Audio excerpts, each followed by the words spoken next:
In today's session, the discussion will be on right to freedom of religion, which is a very important fundamental right in the context of India's religious diversity.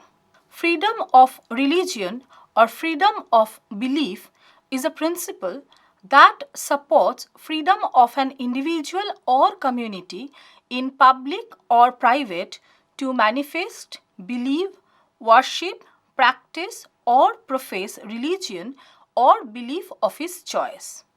The concept is generally recognized also to include the freedom to change religion or not to follow any religion. The freedom to leave or discontinue membership in a religion or a religious group in religious terminology called apostasy is also a fundamental part of religious freedom. It has been covered by Article 18 of Universal Declaration of Human Rights. Freedom of religion is considered by many people and nations to be a fundamental human right. It has been recognized by international accords and by the Second Vatican Council that religious freedom is a fundamental human right of every person on earth. The United States committed itself to the promotion of religious liberty through its foreign policy in the 1998 International Religious Freedom Act. The law provides that it will be the policy of United States to condemn violations of religious freedom and to promote and assist other governments in the promotion of the fundamental right to freedom of religion. Religious freedom and the right to worship freely were practices that had been appreciated and promoted by most of the ancient Indian dynasties. As a result, people suffering from religious persecution in other parts of the world, like Christian, Jews, Baha'is faith, they all fled to India as a place of refuge to enjoy religious freedom. Edicts have been found written during the reign of Ashoka in the 3rd century BC, which reflected the spirit of freedom of religion. Modern India accepted freedom to practice, preach, propagate any religion as a constitutional right. Most major religious festivals of the main communities in India are included in the list of national holiday. Although 80% Hindus reside in India, yet India plays a crucial role in creating the atmosphere of religious harmony. Many scholars and intellectuals believe that India's predominant religion, Hinduism, has long been a most tolerant religion. Religious tolerance of Aryavami, a reference to India found in Mahabharata, has been a unique practice followed in this country from thousands of years. Along with Hinduism, Jainism, Buddhism, Sikhism, Christianity, and Islam also flourished here. Religious tolerance was thus inherent in Indian tradition. The importance of freedom of worship in India was found in the inscription of Ashoka. In terms of religious diversity, India stands at the top. Even though Hindus form close to 80% of the total population, there are regions in India with density of a particular religious group, like Jammu Kashmir with Muslim majority or Nagaland with Christian majority, etc. Islam is the largest minority in India, and the Indian Muslim form the 3rd largest Muslim population in the world, accounting for over 12% of the nation's population. Freedom of religion in India is a fundamental right guaranteed by the country's constitution. Independent India emerged as a secular nation, and the preamble to the Constitution of India states that India is a secular state.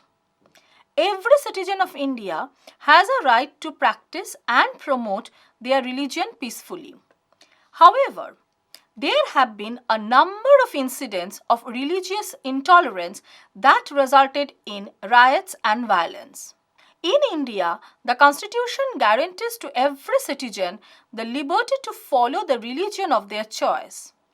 According to this fundamental right, every citizen has the opportunity to practice, propagate, and spread their religion peacefully, and if any incidents of religious intolerance occurs in India, it is the duty of the government, Indian government, to address the issue seriously and to take serious action, strict actions against it. Freedom of religion in contemporary India is a fundamental right which has been guaranteed under Article 25 to Article 28 of the nation's constitution, which stipulates as follows. Freedom of conscience and free pursuit of profession, practice and propagation of religion, Article 25. Freedom to manage religious affairs, Article 26.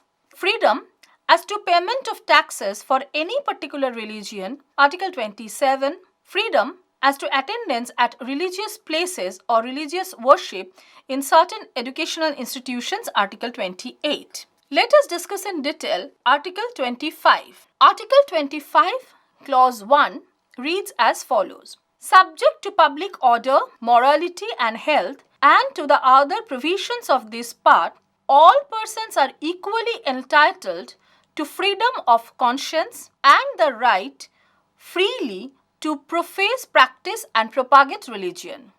Article 25 Clause 2 says that nothing in this article shall affect the operation of any existing law or prevent the state from making any law, A. regulating or restricting any economic, financial, political or other secular activity which may be associated with religious practice, B. providing for social welfare, reform or the throwing open Hindu religious institutions of a public character to all classes and sections of Hindus. There are two explanations attached to it. One, the wearing and carrying of kirpans shall be deemed to be included in the profession of the Sikh religion. 2. In subclause B of clause 2, the reference to Hindus shall be construed as including a reference to persons professing Sikh, Jaina or Buddhist religion, and the reference to Hindu religious institutions shall be construed accordingly. Accordingly, every citizen of India has a right to profess, practice and propagate their religions peacefully. According to this right, every person is equally permitted to enjoy the freedom of conscience and the right to acknowledge, practice and spread religion. However, this right is subject to certain restrictions to maintain public law and order, morality and peace in the country. This article will not hinder the operation of any existing law or prevent the state from making any law. It will also not restrict the working of any financial, economic, political or secular activity which may be related to the religious practice. However, an institution run by the state is not allowed to impart education that is pro-religion, that is not allowed to impart religious education, and also the right to propagate a particular religion does not mean the right to convert another person by force or by unethical persuasion, as this will violate other individuals' right to freedom of conscience. Article 26. Subject to public order, morality and health, every religious denomination or any section thereof shall have the right to establish and maintain institutions for religious and charitable purposes, to manage its own affairs in matters of religion, to own, acquire movable and immovable property, and to administer such property in accordance with law.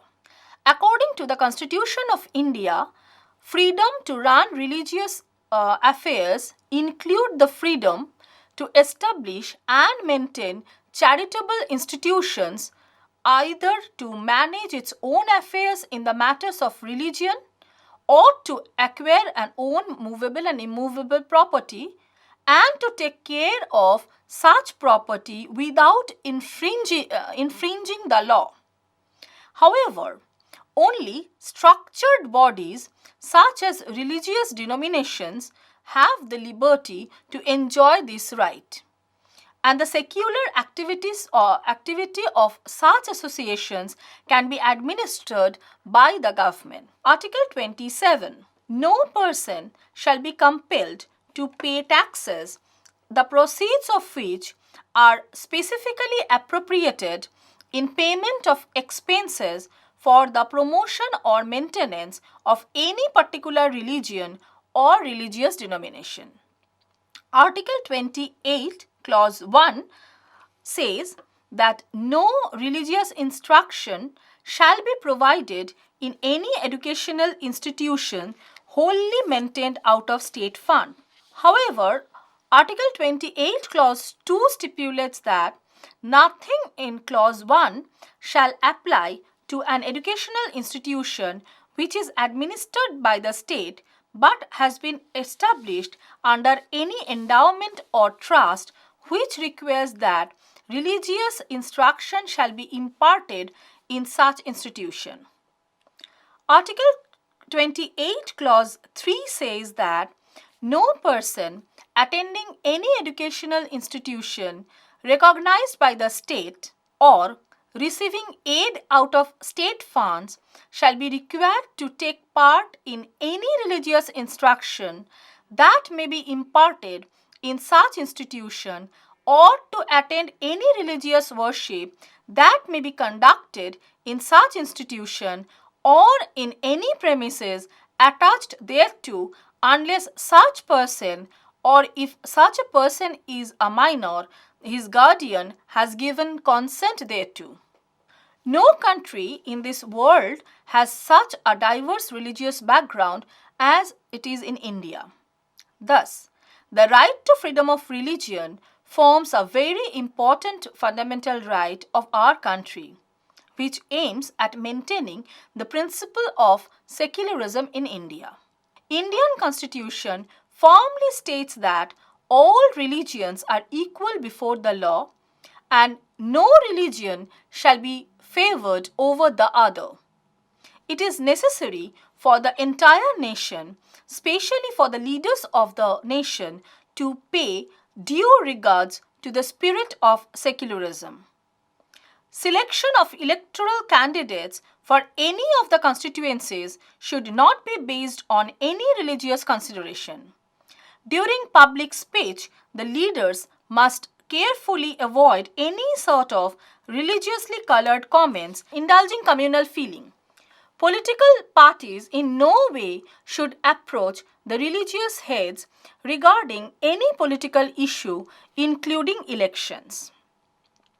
Along with this freedom of religion, another fundamental right comes to the fore. This fundamental right is very much associated with the right to freedom of religion. This is called cultural and educational rights. India, being a multinational country with a variety of ethnic backgrounds, religious sects, and varied subcultures, also have minority groups. Articles 29 and 30 of the Indian Constitution effectively aim to secure the rights to these minority groups. These rights are known as cultural and educational rights, which are meant for the protection of the interest of minorities and to provide them with the right to establish and administer their own educational institutions. Article 29 designed to protect the interest of minorities reads as follows. Article 29, Clause 1 says that any section of citizens residing in the territory of India or any part thereof having a distinct language, script, or culture of its own shall have the right to conserve the same.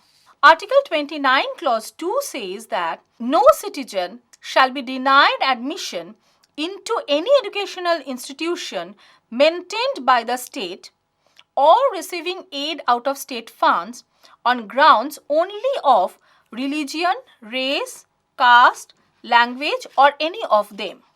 All the citizens of India thus have the right to conserve their culture, language, and script under Article 29, Clause 1.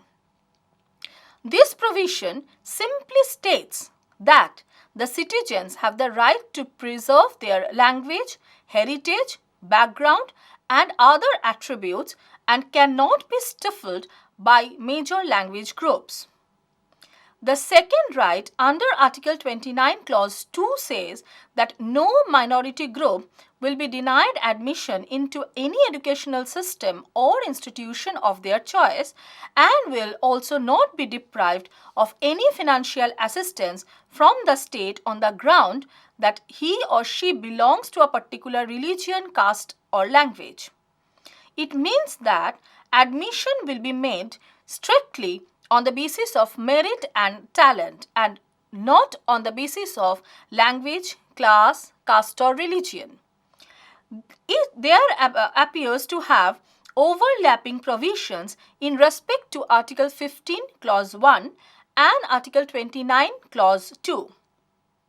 But Article 15, Clause 1 is a more general provision stating that there shall be no discrimination on the basis of sex, caste, religion. Contrarily, Article 29, however, is more specific, pertaining to the rights of the minorities having a distinct language, script, or culture. Article 30 ensures the right of minorities to establish and administer educational institutions. Article 30 of the Indian Constitution stands as follows. All minorities, whether based on religion or language, shall have the right to establish and administer educational institutions of their choice.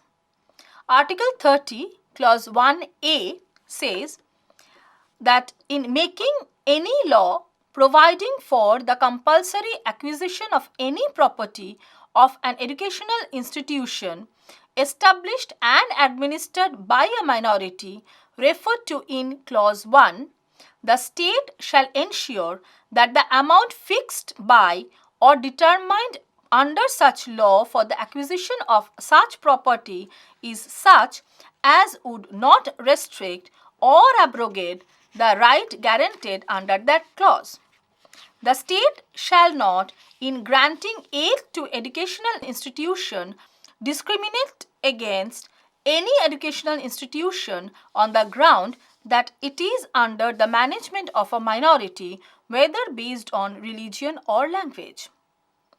The United Nations Subcommission on Prevention of Discrimination Discrimination and Protection of Minorities has defined minority as under.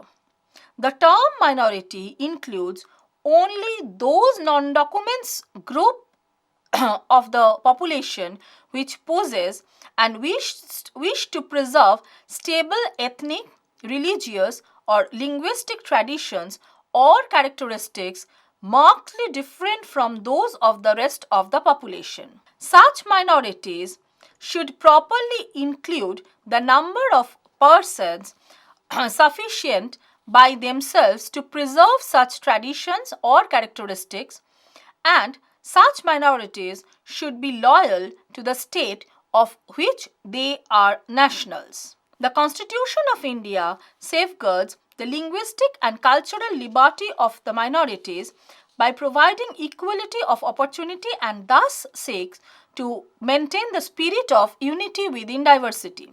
Thus, religious and linguistic minorities will have the right to administer and start their own educational institutions so that they can assert themselves with full dignity. The government has come up with variety of laws to help protect the interests of the minorities. The Protection of Civil Rights Act 1989 or Prevention of Atrocities Act 1989 are two of such acts enacted by the government. The National Commission for Minority Educational Institution 1992 was set up to look into any grievances lodged by the minorities or any violation of right. The commission was also set up to advise the state or central government on any matter relating to the protection of educational minority groups by providing reports and suggestions. Cultural and educational rights of the minorities are very important and essential, which work as a tool for the upliftment of the minorities. Culture plays a vital role for congenial development of children who belongs to minority community. The desire of the framers of the constitution was to protect their interests and to allow them to develop their self without losing their identity. Without education, as we know, the progress of community is not possible, and the transformation of society depends on education. All over the world, it has been found that there is a huge gap between the minority and the majority communities. For the sake of equality and creating a healthy relationship between the communities, minorities must be granted certain equal rights so that they can be placed on equal platform.